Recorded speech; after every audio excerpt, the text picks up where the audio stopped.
What is up, everybody? Welcome to episode 32 of BetParx Presents Stick to Hockey Live. There is a lot to discuss on this program today. Anthony DeMarco from thefourthperiod.com is going to join us a couple minutes. And I will tell you real quick, Anthony and I recorded a little earlier today before the Cam Atkinson news broke because I had to go to Wells Fargo Center to tape a broadcasters roundtable. Found out this morning when I was there that he was going to have the season-ending neck surgery. We'll comment on that. We're going to hear from John Tortorella in a minute on Cam Atkinson. We'll talk about Kevin Hayes. We'll talk about the team, all kinds of different aspects in this episode. Let me tell you about BetParx, though, because it is a fantastic mobile casino and sportsbook. It's the best mobile casino and sportsbook, and it's right here. You got one. We all got one. It travels with us, and that's a tremendous thing because no matter where you are, you can get your action in. Same game parlays, live in-game betting, props, player performances, teasers, you name it. You name the sport. If it's going on in sport, it's going to be on the BetParx app for you to get some action in. So all you got to do is download the BetParx app. It's simple, easy to operate. Take it from me. It's everything you wanted in a mobile casino and a sportsbook. Like I said, easy to sign up, fun to use, faster to win than ever before. And all new and existing users right now can use the promo code JASON750. That'll get you a risk-free bet up to $750. JASON 750. Terms and conditions do apply. Again, new and existing users. Do yourself a favor. All the hockey action, hoops, college and pro. How about football? What an insane weekend in the NFL. Get your action in with the BetParx app. Download it today. You do need to be over 21 and present in Pennsylvania or New Jersey. Gambling problem, call 1-800-GAMBLER. Also, a great time to visit Conquerville Subaru. Holiday time. Great time to visit the great dealership. It's a beautiful dealership. Great people. And my son's actually 16 now, so I'm sure he's going to be saying, Dad, let's go to Conquerville. Go down there and check out their great vehicles as well. They're fantastic.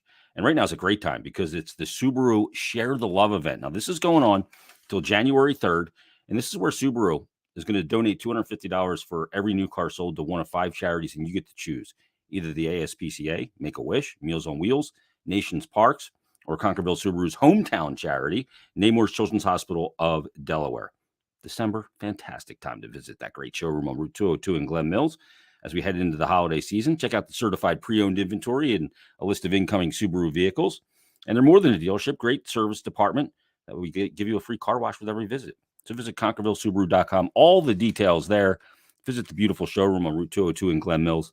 And remember that Concordville cares. All right, so Cam Atkinson, it came out officially at noon today. The notice from the general manager, Chuck Fletcher, says Philadelphia Flyers forward Cam Atkinson is going to undergo neck surgery on Wednesday, December 21st, so 2 days from now. He'll be out the remainder of the 22-23 season and is expected to make a full recovery. The club will have more information following the surgery. Naturally, this is going to light the fan base on fire. Totally get it. Another guy that's going to miss the entirety of a season. And you're going, are you kidding me? How does this keep happening? Where is our luck? I see so many tweets here from different Flyer fans reacting to this. Anthony says, SJ300 man says the Flyers are a complete disaster. Decades of this crap. Schickster says, sad. Gator, it's embarrassing as an organization. At least it should be. I just can't believe we're here. That's what happens when a massive corporation owns you. I hope they sell and someone gives a shit about the franchise. Torts being hired is the only positive. He also said that because I tweeted out earlier, and this is a response, so let me give you the tweet. A guy, Evan Atkins, tweeted me and said, they told us he was ready to go for the opener. LOL. This is an organization that just doesn't care about optics anymore. Embarrassing to themselves, the media, and the fans. And I quote tweeted it and said, I believe Atkinson's injury returned at one point not long ago. I believe he was imminent to play. He obviously had a very severe setback, as things with the neck and back can change very quickly. And Gator responded, said, I get that, but the way these guys have been handled medically is a joke. Ellis's exit interview says he's ready to go. Coots ready to go. Atkinson ready to go. Yet after an entire offseason, none of them were. And not only that, none of them were going to play at all. Now, when you're dealing with the back, I'm not sure. I don't know a lot about the psoas muscle or whatever Ellis is dealing with. But with the back, things can obviously change real quick. It looked like Cam Atkinson was going to play imminent when we saw him at practice that day going hard at Rasmus Ristolainen. He was cleared for contact. He was trending in the direction of just getting his game dialed in to get back on the ice. So obviously something changed, and the neck now needs surgery. Players obviously are going to try and avoid going in and getting surgery, especially on a neck or a back, and you try all kinds of different things. BCB JR says, Jason, what the hell is Ian McEwen doing? He was the guy that was hired in the offseason, brought in this summer, and not a single reported change. The team can call it bad luck all they want, but this year is now the years now of serious injuries, followed by setbacks, followed by questions if players may lose their careers in some cases. Well, look, when you're dealing with the back and you're dealing, I don't know what any medical guy can do. Now, as far as clearing guys coming back too soon and all that, certainly a question, something that has to be looked at in all sports. When guys come back, can they damage themselves further? Sometimes medically it says that, hey, this is as good as it's going to get, and you see where it goes. And Chris tweeted and said Farabee was neck, but he had surgery shortly after the injury, and he's obviously back right now. But it is insane, the amount of injuries. I mean, you look at some of the acquisitions or the trades that have happened. Look at the Atkinson for Voracek. Crazy thing is that Voracek's out now too. He's maybe done for the year. And Atkinson obviously is done for the year. You look back at the Ryan Ellis acquisition, Nolan Patrick in that trade. I don't know that he's ever going to play again because of his issues, not playing this entire season. So it is beyond frustrating. Cam Atkinson obviously would help this team on the ice. I believe it would help them even more off the ice. And, you just see it's like, how many hits can we take? How many hits can we take and keep getting back up here? And it's just bananas. It's just crazy. It's not only the players that are out for the entire year, it's who they are and what they bring.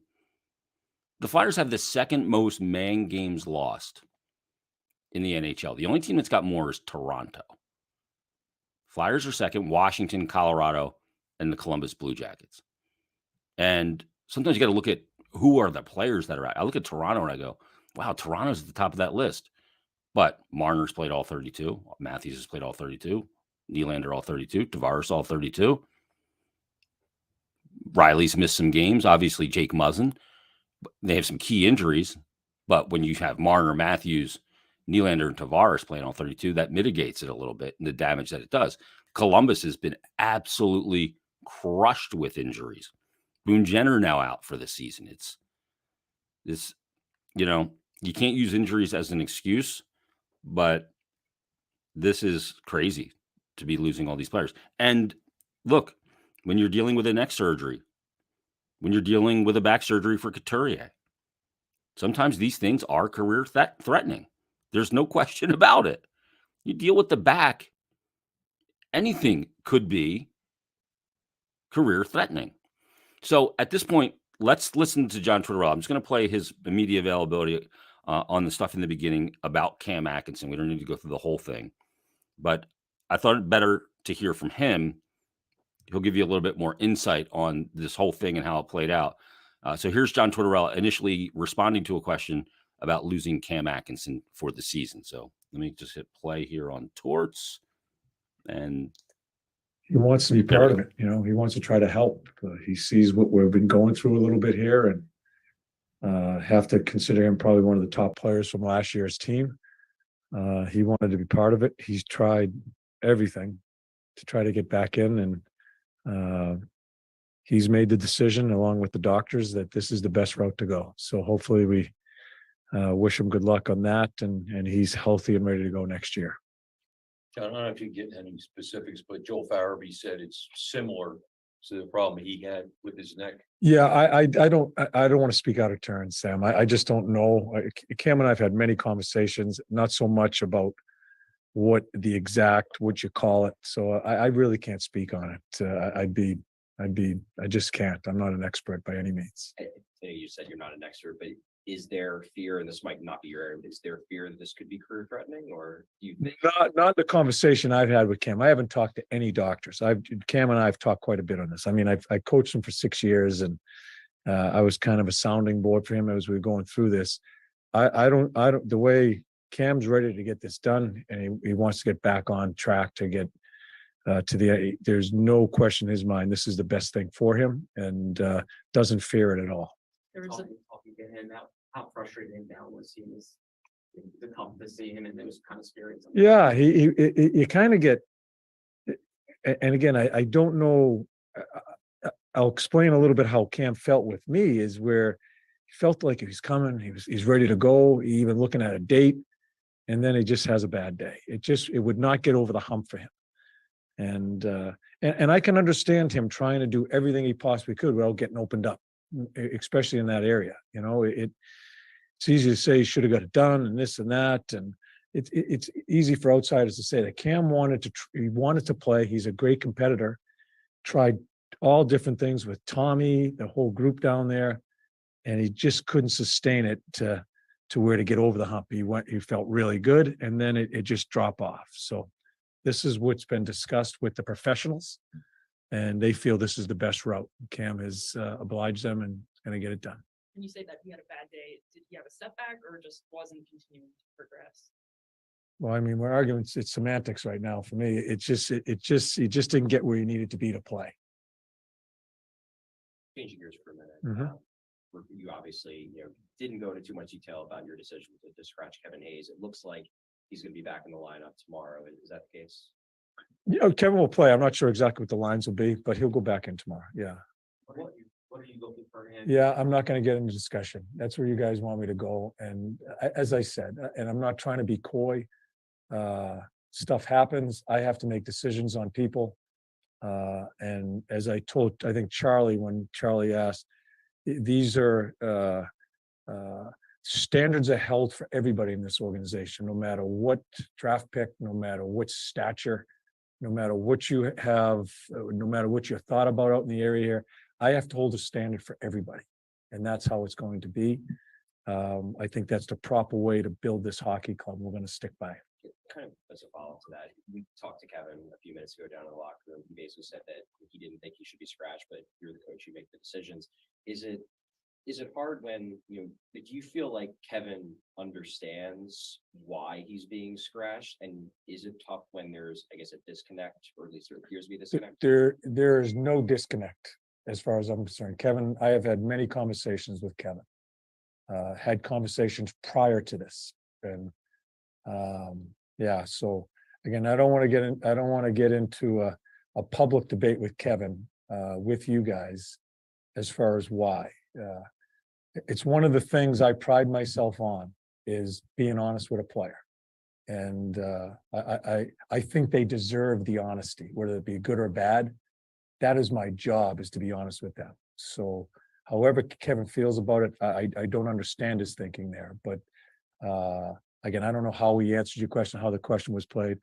I will never lie to a player about anything. And when it comes to a scratch, it isn't, I'm sure you guys think it's because of a turnover, the turnover in the middle of the ice.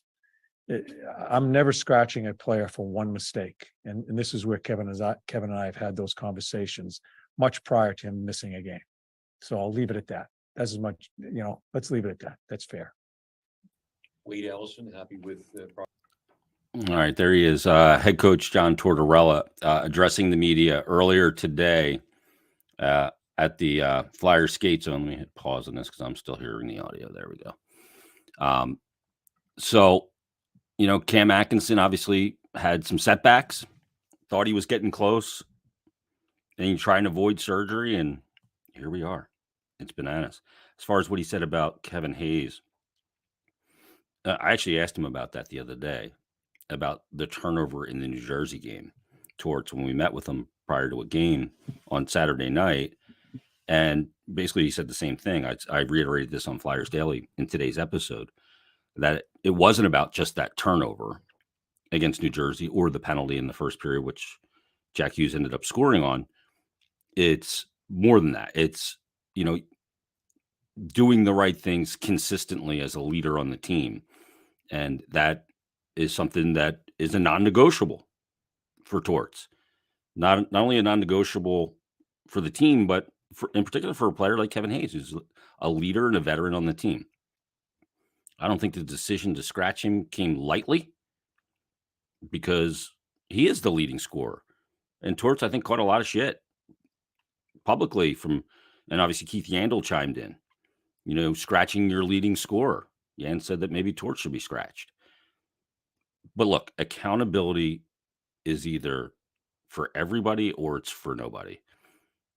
And accountability can never take a day off. It has to happen every day. So with it being Kevin Hayes, is it a huge shot over the bow? Damn right it is. But where it goes from here is what I wonder. How does this thing move forward? How do those two move forward?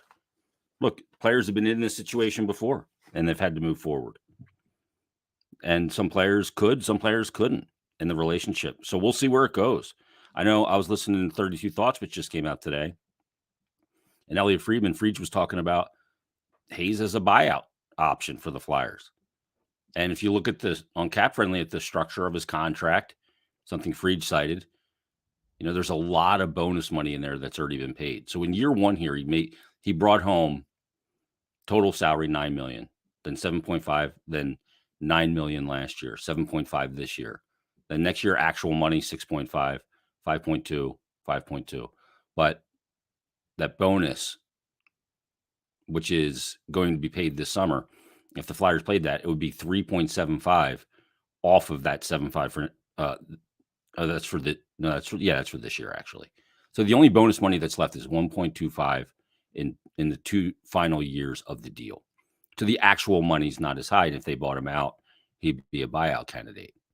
I don't know if I can click this on here and see the buyout, what it would be, but I think they do have that somewhere, and I'll see if I can dig that up. But obviously there's a ton of drama going on right now surrounding the Flyers, and none of it positive. I mean, some of it needs to happen. I think so, but we'll see where this all goes. It is, this is a pivot point here for sure. JB PHI. Oh, I guess his name is JB. Let me know what your real name is, bro. I don't want to call you JB PHI. He says Fletcher's strategic style always seems to leave the door open to totally change course. Is that happening now? It seems like they're setting their sights at the draft. Well, I think they're setting their sights on finding out what young players are and finding out who's who and what's what so that they can come up with this strategic plan of who's here for the long term and what are they going to need for the players that are here that are not going to be here for the long term. We don't know all the needs just yet because we don't know who's who and who is part of this moving forward.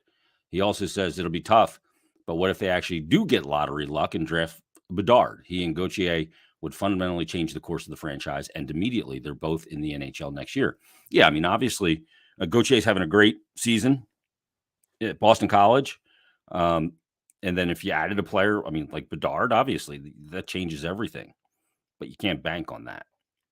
And they got to find out some answers. Morgan Frost has shown some improvement of late. Can that continue to improve and come in with some consistency? Can, Owen Tippett, I think we know what Tipp is as a player, but can he be that player more often than not with a little more consistency? There's a lot of questions. Absolutely. What is Tony DeAngelo for this team? Is he just here this year and next?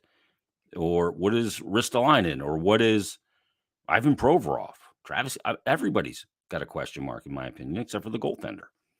So there's a lot. There's still so much to unpack with this team. I thought it was interesting, too, the decision on Hayes when Zach McEwen turns up he can't play on Saturday night. So Torts goes 11 forwards and 7D. So he brings Justin Braun, who was going to be a healthy scratch, back in the lineup. And he played about 4.5 minutes. Still kept Hayes out. Boy, that's message sending at its finest right there. All right, let's get to, again, I talked to Anthony DeMarco this morning. I had to run to Wells Fargo Center to tape a Broadcasters Roundtable today. So we put this in a can earlier. So we'll discuss the Hayes situation and much, much more from the fourthperiod.com. Here is my conversation with A. DeMarco. .com. It is I like to say it like Harry Callis. Anthony DeMarco. What's going on, my man? You have a good. Do you know who Harry Callis is, by the way? I do not. I think I'm too old, or too young, rather. He was the announcer for the Phillies for decades. Really? Legendary play-by-play man for the Phillies, and he just had that huge. He actually did some NFL films too. After John Facenda died, the frozen thunder of Lambeau Field. You know that guy. Yeah, And, for sure. But Harry, just he could say certain names great. Like there was an infielder for the Phillies named Kim Batiste, but he didn't call him Kim Batiste. He called him Kim Batiste, like he added an extra syllable. Or there was another guy, Mickey Morandini. You know, he was great. And he was the one that said, Chase Utley, you are the man. But anyway, but I digress. We're not talking about the Phillies today. We're talking about the Flyers. And there's like all these storylines of what's going on right now. Obviously, we go game by game. We talk storylines about players, play, coaching decisions, scratch lineups, combinations. But then you also have the Hayes drama now. It's like this is like dun, dun, dun, it's the Hayes drama. Cam Atkinson on IR. Wade Allison still not back. JVR, according to Frege, is on the market, ready to be shopped. You got all these Keith Yandel of all people, and the ball's on him chiming in. So, I mean, what is going on? Let's start with Hayes. Health is scratched on Saturday night, and Torts had a chance to bring him back in because Zach McEwen couldn't go. He runs 11-7, and Justin Braun, who came back in as the guy that was going to be scratched on D, played a whopping 4 minutes against the Rangers.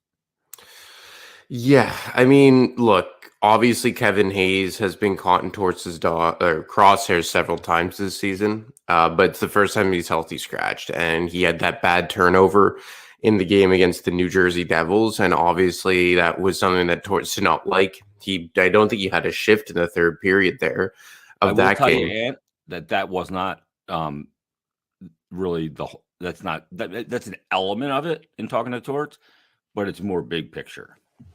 Well, you know, since his first media availability, when he first got hired, he has really stressed that he thinks that there's more to give with Kevin Hayes.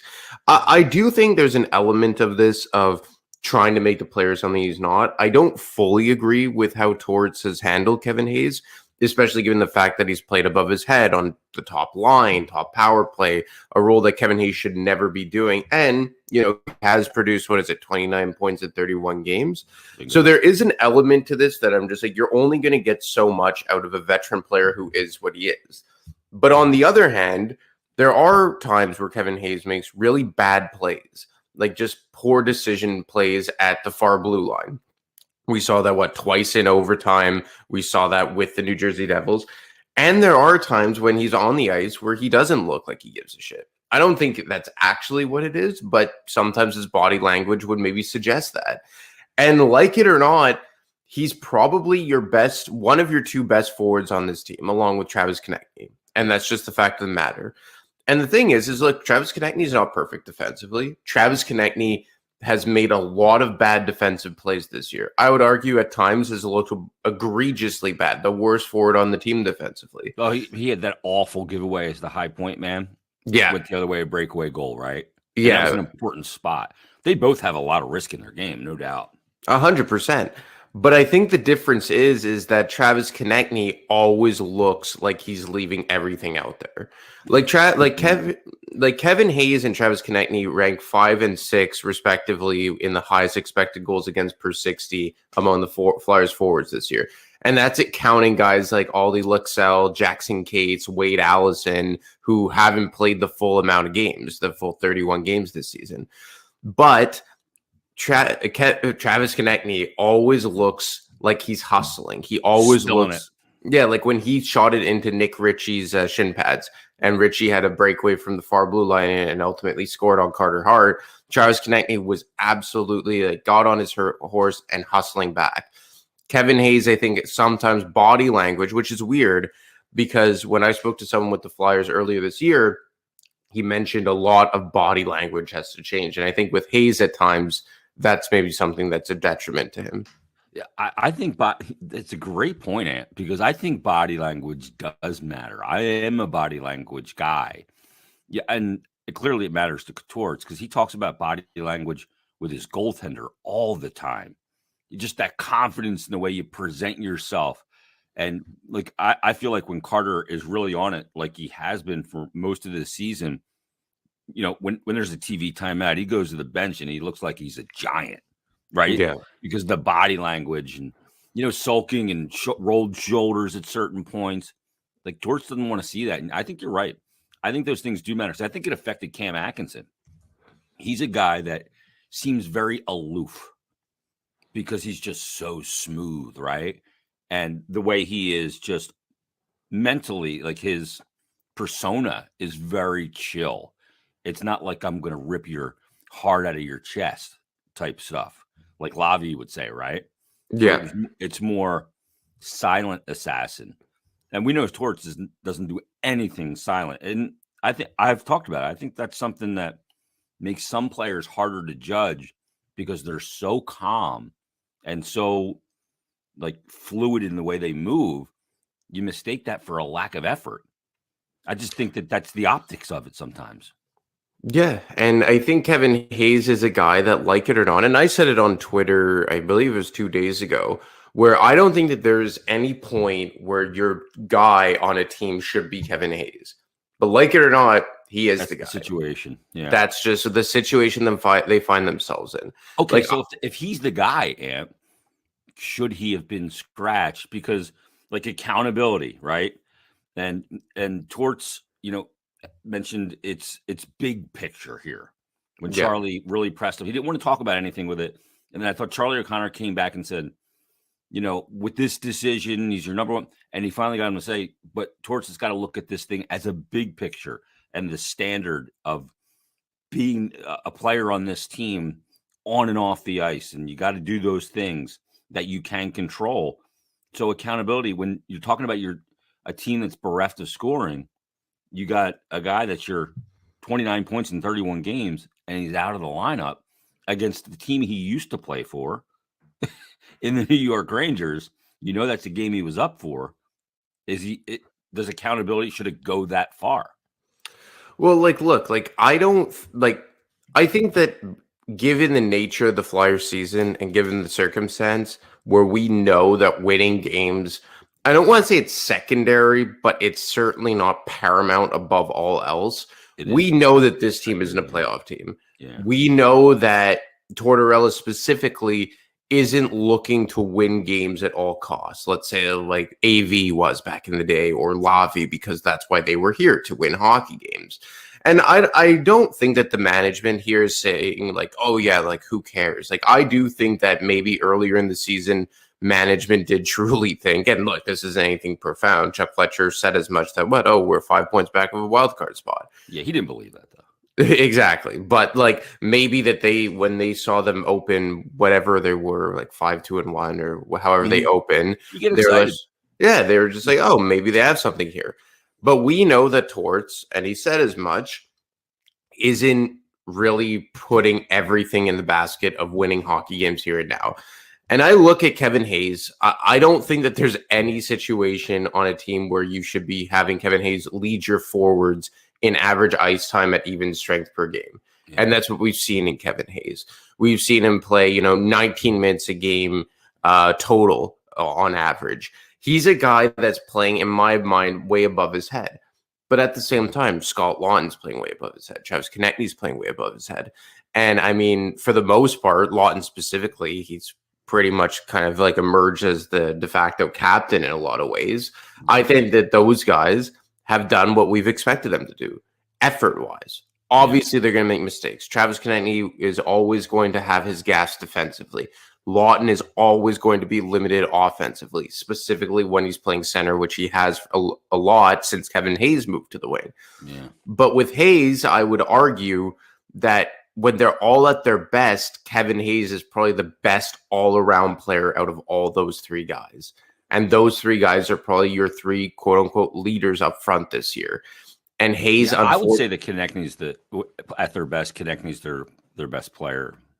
Oh yeah. What am I talking about? But yeah, so like Kevin Hayes, let's say, has a good overall game where I think he's proven that he can be a good two-way forward. Not so much this year. Agreed. He's barely gotten any time on the penalty kill. And this year he's been more all offense, which, hey, whatever, good for you. You're scoring almost a point per game. But we've seen that offense tail off the last 5 games. So when the offense drives up specifically, then there's going to be less of an appetite to deal with those defensive mishaps, like, let's say, Travis Konechny, and especially when the body language isn't where it needs to be. Like I said, I think at times Torts has gone a bit too far with Kevin Hayes and trying to make him something he's not. Like, sometimes a player just isn't that good, and that's just I the think fact Torts of the matter. realizes that too. Like, there's things about him which is why I think he moved him out of the center position. He goes, there's some things I'm just not going to be able to change. You know, when he first got Vinny Lecavalier, he died on the hill, but Lecavalier was 22. Yeah. This is Kevin Hayes 30. There's a lot more years of being what you are, being what he is, I should say. You know, Konechny plays 26 minutes the other night, 26-11, most of his career. The 3 highest minutes played games of his career have been this season for Konechny. He saw more time than any Flyer defenseman in the game. Now, 7:15 of that was on the power play, but still, that's a lot of ice. And we've seen that very consistently with Torts. Like, if you're going to leave it all out there, you're going to get the ice time. We've seen that with Morgan Frost recently. We've seen it with Cam York recently. I think we've seen that with, maybe to a lesser extent, Ristolainen recently, who's been leaned on heavily in an all-defense top-pairing role, way above his head. But everyone is kind of playing way above their head, aren't they? We saw that with Tony DeAngelo, which kind of ran him into the ground. And obviously, you know, his grandmother passing, which obviously has an effect on you. But even DeAngelo coming back on Saturday, I thought he was defensively, I thought he was pretty brutal. You know, like Ward said that too. Like, I think he had like over 6 expected goals for goals against per 60. Like, it was bad. His puck management was not good. Yeah, and like, look, you want to give him a bit of the benefit of the doubt because they were riding him into the ground early in the year. You don't know what a death in the family could affect on some people. Like, you know, my grandmother died last year and I was an emotional wreck. So, like, you want to give him the benefit of the doubt for that. But we are going to see a lot of guys get that more ice time on a team that's bereft of talent because you're going to try and capitalize on it. We've seen it with Morgan Frost, Konechny, and York. So, I mean, you kind of want to set that example at the very top, and like it or not, fair or not, Kevin Hayes is right at the top in terms of the forwards on this team. Yeah, you're totally right. We had a bit of a shift in our broadcast on Saturday because Tim Saunders is out with COVID and Brian Smith did play-by-play, so I wasn't up on the concourse where we usually do our intermissions. I was back down in what's called NBA 1. It's the auxiliary NBA locker room, which is when the players line up to go out on the ice to the bench, the door to that room is right there. So they walk players in for the walk-offs right there. That's where I do the interviews. And I got done the intermission, and I get up, and I'm getting ready to head back out to watch the game. And Tony walks in the room. He's like, hey, what's going on? You know, he's just always so talkative. You know what I mean? Like, he's just always looking for somebody's ear to bend. Yeah. You know what I mean? Which is cool. He's like that. And he just walked in and I said, how you feeling? He's like, I feel way better, like physically. This is in between periods. And I just said, you know, sorry for the loss of your grandmother. And he's like, oh, thanks, man. Appreciate it. And, you know, but he's got some rust to knock off, no doubt about it.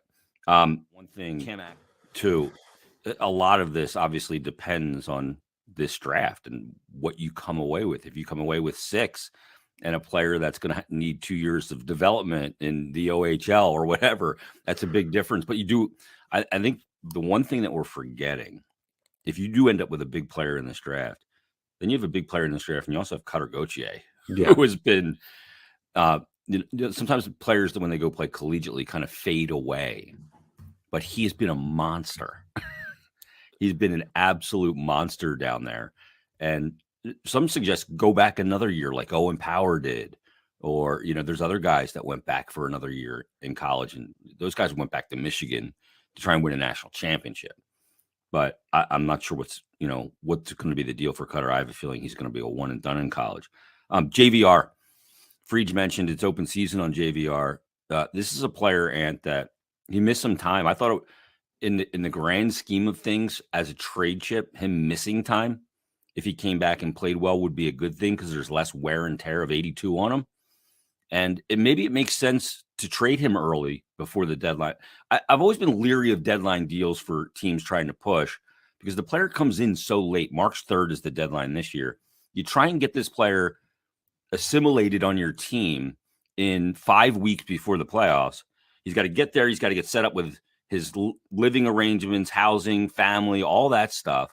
And then assimilate with a hockey team where you don't have a lot of practice time to really kind of get into the flow of a team. If you do that in early January or even February, it's more time to get settled and totally in sync with your new team for a playoff push.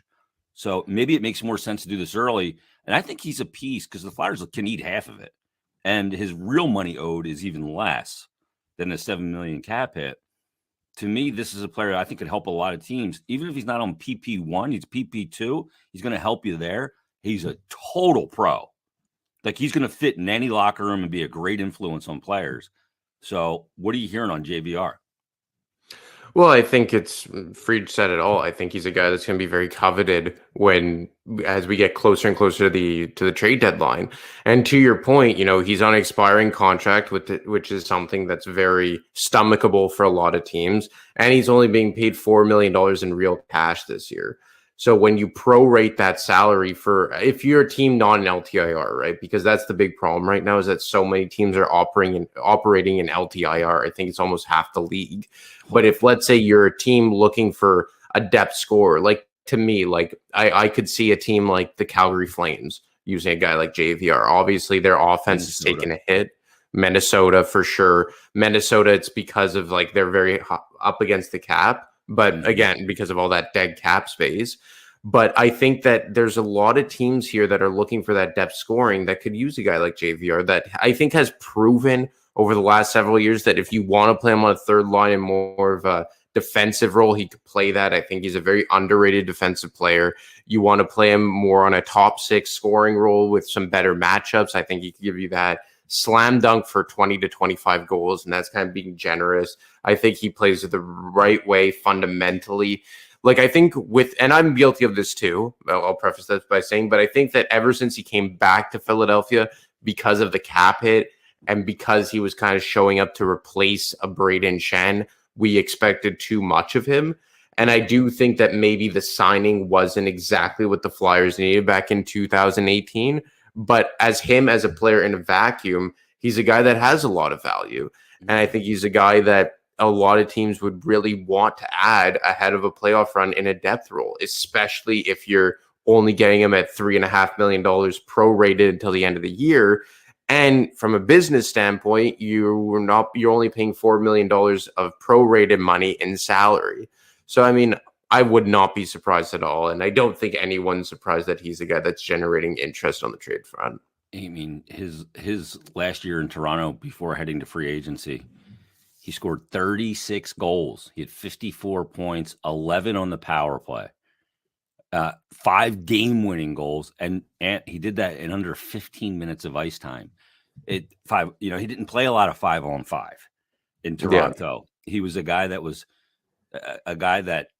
you could look at it as more like a specialist, right? Yeah, and he had a great year. Yeah, and another team that I think would be an interesting fit, and obviously, again, like they're operating in LTIR specifically with Gabriel Landeskog, their captain at $7 million.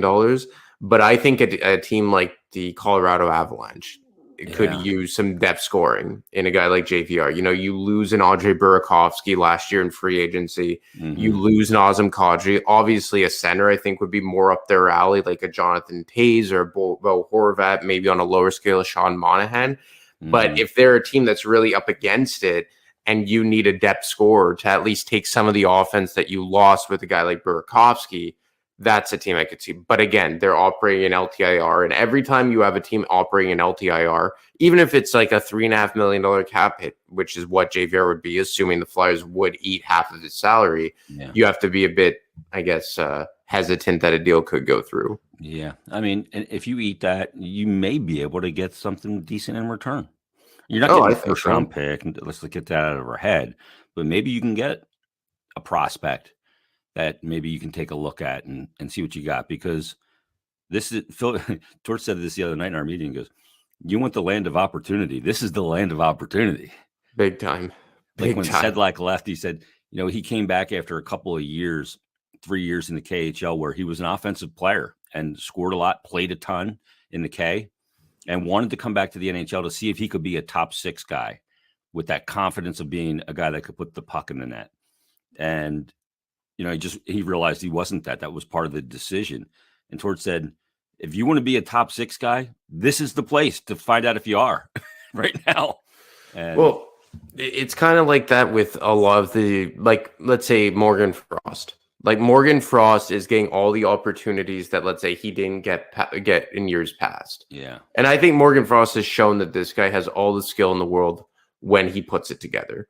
And I think he's worked really well with a guy like JVR. yeah. The only question, Tip. and Tippett for sure.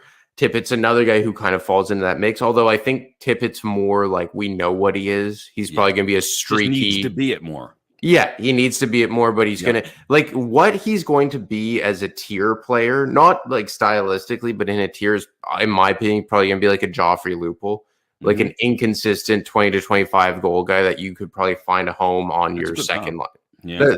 Like, again, I think that stylistically they're not completely the same, but just like in terms of what they'll mean to a team. Yeah. Like Tippett, 20, 25 goal scorer, probably on your second high end third line, maybe. Yeah. Power play trigger. Exactly. Frost, I think we know what his ceiling is. I don't think he'll ever be like a superstar, like over point per game type of guy. But I think that there's easily a 50 to 60 point player in there that could really help you on the power play.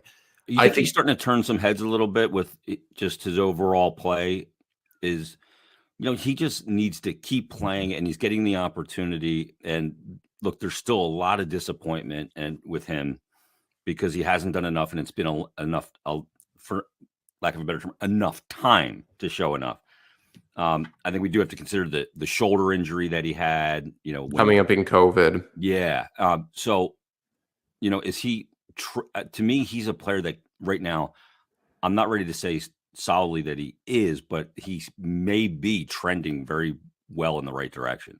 He is trending really well in the right direction, primarily because his underlying process is good. He's not a liability like he used to be. You could throw him out for a regular shift, and if you need him to play low event hockey, he could play low event hockey. Yeah. You don't have to worry about sending Morgan Frost out there and being like, oh my God, is he going to screw you over sooner, rather, like eventually?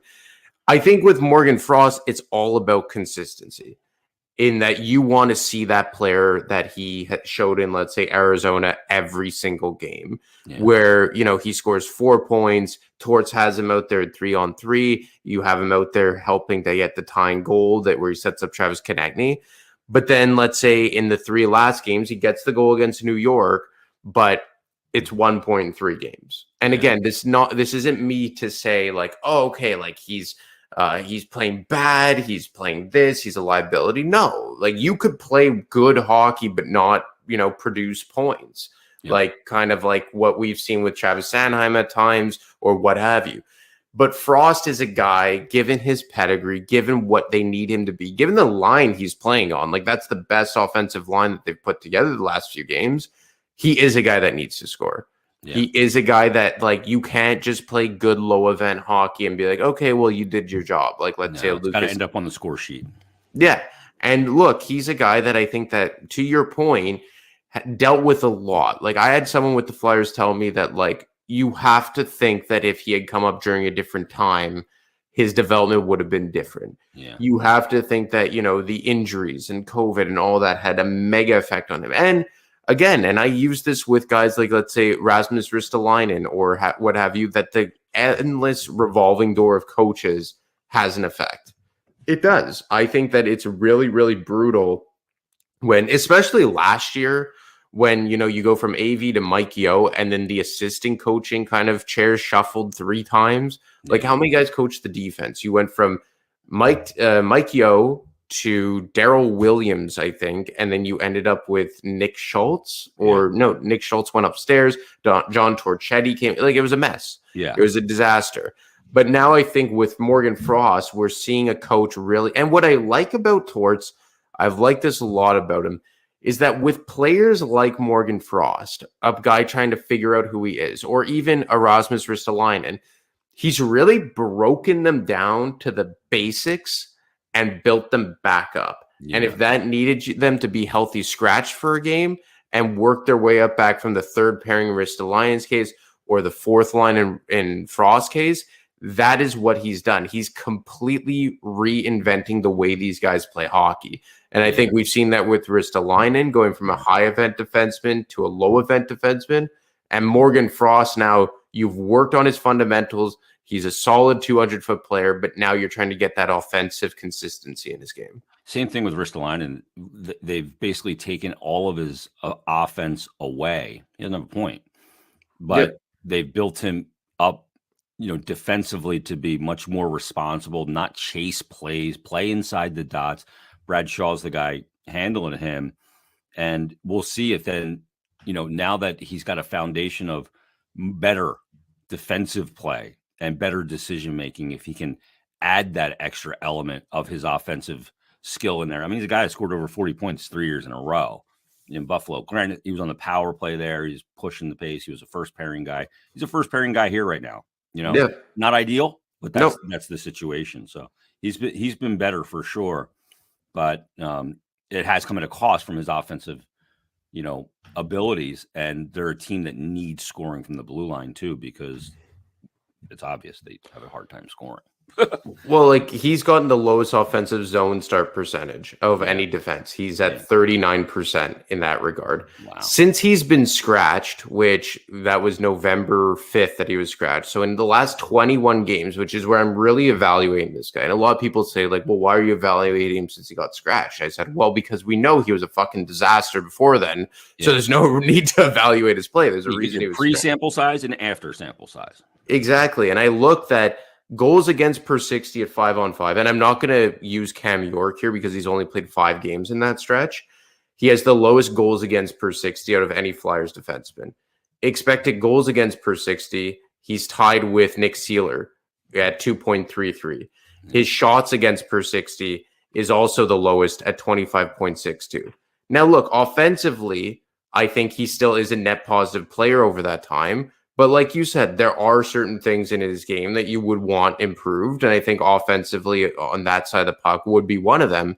But given how they've used him, and like you said, stripped away all his offensive, parts of his game, really tried to simplify his game, gotten no power play time, barely starting any shifts in the offensive zone. Now he's eating big time matchups alongside Ivan Provorov.